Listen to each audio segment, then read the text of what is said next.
తెలంగాణలో కామారెడ్డి ఎమ్మెల్యేలకు ఓ ప్రత్యేకమైన గుర్తింపు ఉంది. ఆయన రేవంత్ రెడ్డి కేసీఆర్పై విజయం సాధించారు. దానికి కారణం ఆయన స్థానికంగా ఉండటమే కాదు, ఉదారంగా వ్యక్తిగత సాయం కూడా చేస్తారన్న నమ్మకం కూడా. ఎన్నికల్లో గెలవటానికి ముందే చాలా కాలంగా ఆయన డబ్బులు విపరీతంగా ఖర్చు పెట్టేవారు. ప్రజలకు వ్యక్తిగతంగా సాయం కూడా చేసేవారు. అందుకే ఎన్నికల ప్రచారంలో తన సొంత డబ్బు 100 కోట్లను ప్రజలకు సాయం చేయడానికి ఖర్చు పెడతానని హామీలు ఇచ్చారు. ఇవన్నీ వర్కౌట్ అయిపోయాయి, గెలిచారు. కానీ గెలిచిన తర్వాత ఆయన అంచనాలను అందుకోలేకపోతున్నారు. సహజంగా ఇది అందరికీ ఉండే సమస్య. అంత హై ఎక్స్పెక్టేషన్స్ ఇచ్చినప్పుడు ప్రజలు కూడా ఆశిస్తారు కదా. కష్టాల్లో ఉన్నప్పుడు ఇంకా ఎక్కువ ఆశిస్తారు. ఎంత సాయం చేసినా అలాంటి విపత్కర పరిస్థితులు తక్కువే అనిపిస్తుంది. కామారెడ్డి ఫ్లాష్ ఫ్లడ్స్లో తీవ్రంగా ఇబ్బంది పడుతోంది. ఇక్కడి ప్రజలు చాలా నష్టపోయారు. వారంతా మా ఎమ్మెల్యే ఎక్కడా, ఎందుకు సాయం చేయటం లేదు అని ప్రశ్నిస్తున్నారు.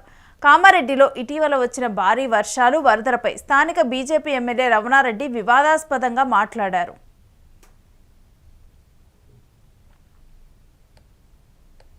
అంటే ఓవర్ కాన్ఫిడెన్స్.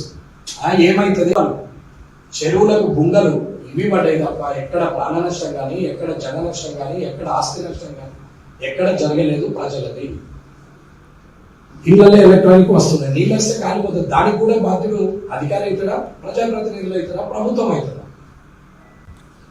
సరే, ఒక మాట సూటిగా ప్రజలను అడుగుతారు. నీళ్ళు 5 నిమిషాల్లో 10 ఫీట్లు రాలేదు కదా. కొద్ది 2 గంటలు టైం ఇచ్చి పెరిగింది కదా. మరి ఇంట్లోకి నీళ్ళు వచ్చినప్పుడు షిఫ్ట్ కావచ్చు కదా. ఇట్లా అంటే తిక్కలోడు ఇట్లా మాట్లాడుతున్నాడు. అంటే ఓవర్ కాన్ఫిడెన్స్. ఏమైతుంది, 1 గంట అయితే తగ్గుతుంది, ఇంకో గంట అయితే తగ్గుతుంది. అరే 3 ఫీట్లు వచ్చినాక నేను వెళ్ళిపోవాలి కదా. ఒక దగ్గర రాత్రి 11 గంటలకు షిఫ్ట్ చేస్తామంటే మేము ఇంట్లో ఉంటాం, రామంటే సంకలెత్తుకొని పోరాగా ఉండని అని చెప్పినాను డైరెక్ట్ ఆఫీసర్. ఇది 12 o'clock నైట్, 11:30, 12 o'clock ఇష్యూ అవుతుంది. 4 ఎంఆర్ఓలు మహిళలు రోడ్ల మీద 2 రోజులు పనిచేసి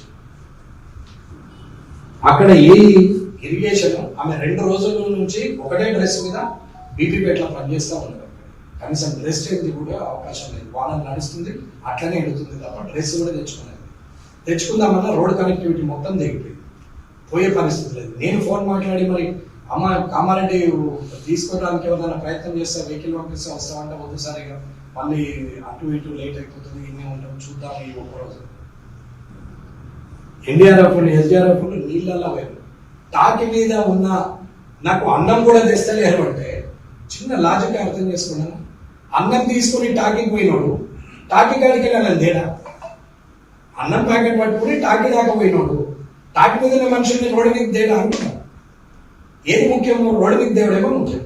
అరే 12-13 ఫీట్ల ఆగితో నీకు వాటర్ ఫోర్స్ పోతుంటే వాళ్ళ కుటుంబాలు లేవా, అధికారులు భార్య పిల్లలు లేరా, ఎన్డీఆర్ఎఫ్లకు ఎస్డీఆర్ఎఫ్లకు కుటుంబాలు లేవా, కొట్టుకోపోలే వాళ్ళు? అంటే నువ్వు బతుకుతా అయిపోయి, నీ పిల్లలు బతుకుతా అయిపోయి, మీతో పోయినా సరే అన్న. ఇవన్నీ కొందరు ఒక 0.1% పబ్లిక్ది మాట్లాడుతున్నారు, అందరిది కాదు. కానీ సాయం చేసినటువంటి వ్యక్తులు ఎన్నో 3,000-4,000 కోట్ల రైస్ 2 రోజులు సప్లై చేశారు. ప్రళయం, విపత్కర పరిస్థితులు వచ్చినప్పుడు ప్రభుత్వం, ప్రజాప్రతినిధులు ఏమీ చేయలేరు అని వ్యాఖ్యానించారు. ప్రజలు బాధ్యతాయుతంగా వ్యవహరించాలి. ఓవర్ కాన్ఫిడెన్స్ వల్లనే ఈ వరదల్లో ప్రజలు చిక్కుకున్నారని ఆయన తెలిపారు. వరద తక్కువగా ఉన్నప్పుడు బయటకు వచ్చి ఉంటే ఈ పరిస్థితి వచ్చేది కాదని ఆయన మరింతగా వివరణ ఇచ్చారు. ఇక మీ ఇంట్లోకి నీళ్లు వస్తే ప్రజాప్రతినిధుల బాధ్యత ఎలా అవుతుందని ఆయన ప్రశ్నించారు. ఇళ్లలోకి నీళ్లు వస్తున్నాయని తెలిసినప్పుడు ఇంటి నుంచి వెళ్ళిపోవచ్చు కదా అని నిలదీశారు. అంత వరద పోతుంటే అధికారులకు, ఎన్డీఆర్ఎఫ్, ఎస్డీఆర్ఎఫ్ వాళ్లకు కుటుంబాలు లేవా అంటూ కూడా ఫైర్ అయ్యారు. ఎంక్రోచ్మెంట్ కారణంగా ఈ పరిస్థితి ఏర్పడిందని ఆయన ఆరోపించారు. ప్రజా తప్పిదం, ఎంక్రోచ్మెంట్ ఈ పరిస్థితికి కారణమని ఆయన స్పష్టం చేశారు. కాగా సోషల్ మీడియాలో అధికారులు, ఎమ్మెల్యే కనపడటం లేదని ఇష్టం వచ్చిన పోస్టు పెట్టడం బాధ్యతాయుతమైన చర్య కాదని ఆయన చెప్పారు. అంతేకాకుండా ఓటు వేసినందుకు కడగాలంటే కుదరదు కదా అంటూ కూడా, వరదల్లో అన్ని ప్రాంతాల్లో పర్యటించాను కానీ ఫోటోలకి ఫోజులు ఇవ్వలేదంటూ కూడా రమణారెడ్డి పేర్కొన్నారు. ప్రభుత్వ చర్యలను ప్రశంసిస్తూ ఒక్కసారిగా భారీ వర్షం కురవటంతో కూడా కామారెడ్డి చుట్టుపక్కల చెరువులు అలుగుపాలాయి, కట్టలు తెగిపోయాయి. ఇక ఈ వర్షం వల్ల ఊహించని నష్టం జరిగినప్పటికీ అధికార యంత్రాంగం ఫీల్డ్లో ఉండి కష్టపడి పనిచేసిందన్నారు. అధికార యంత్రాంగం పనిచేయలేదు అనటం సరైంది కాదని ఆయన ప్రకటించారు. సోషల్ మీడియాలో హోరెత్తుతున్న కామెంట్స్ మీద ఆయన స్పందిస్తూ విపత్కర పరిస్థితుల్లో బాధ్యతాయుతంగా ఉండాలి, కానీ ఇలాంటి పిచ్చి కామెంట్స్ పెట్టడం సరికాదు అన్నారు. వరదల్లో నేను ఏం పని చేశానో బాధితులకు తెలుసని ఆయన ఖచ్చితంగా తెలిపారు.